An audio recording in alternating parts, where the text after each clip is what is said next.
This video describes how to create secure surgical knots using a two-handed tie. A square knot is the most commonly used knot during surgery. The tumbled knot is insecure in the surgical field, and for this reason it is important to be able to recognise it. The granny knot is not reliable in the surgical field and is never used, and for this reason it is important to be able to recognise it. The surgeon's knot is employed at the beginning of suture patterns and when more security is indicated. We will begin by demonstrating how to tie a square knot using a two-handed tie on this knot board. The blue rubber tubing loosely simulates an incision. Hold the cord in your dominant hand at the opposite side of the knot board and drape the end across your palm like this, while looping the cord across your index finger. Stabilize the cord end against your palm with the fourth and little fingers. Make a cross, like this, with the opposite end of the cord. Pinch the pads of your index finger and thumb together. Do not pinch the cord. For the next part, it is useful to turn your wrist inwards.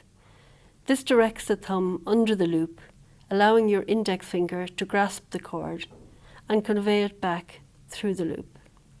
Hands are crossed here to lay down the throw. Lay it down evenly by keeping the same pull pressure on the two cord ends, and keep your hands parallel to the table and perpendicular to the incision. The second throw is made beginning with the thumb of the right hand, which is now on the opposite side of the knot board from where you began. Wrap the cord from outside to in, like this, and make a cross with the cord, followed by a pinch of the finger and thumb pads. Turn the wrist this time outwards, or clockwise, and convey the cord strand through the loop with your thumb. Grasp this cord with your left hand, cross hands and lay down the throw evenly by keeping the same pull pressure on the two cord ends and bringing your hands down. Lay the throw evenly on top of the previous throw.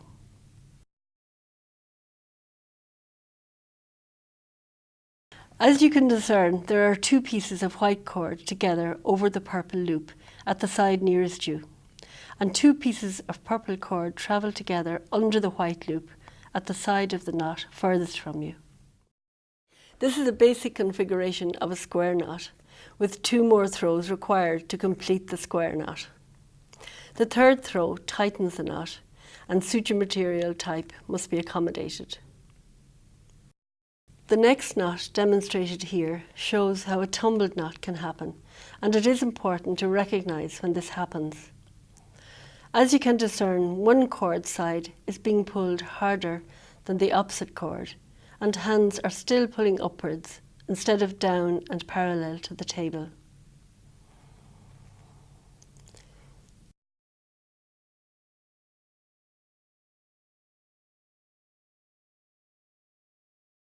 This knot is a granny knot. The granny knot happens if the second throw is made by beginning again at the opposite side of the board as the first, instead of beginning it at the side closest to you with your thumb. The surgeon's knot is similar to the square knot, apart from one important difference. The first throw is a double throw, where, as you can see, the cord is conveyed twice through the loop using your thumb pad. Lay down the throw evenly by keeping the same pull pressure on the two cord ends and bringing your hands down as described for the square knot. This shows the first two throws of a surgeon's knot.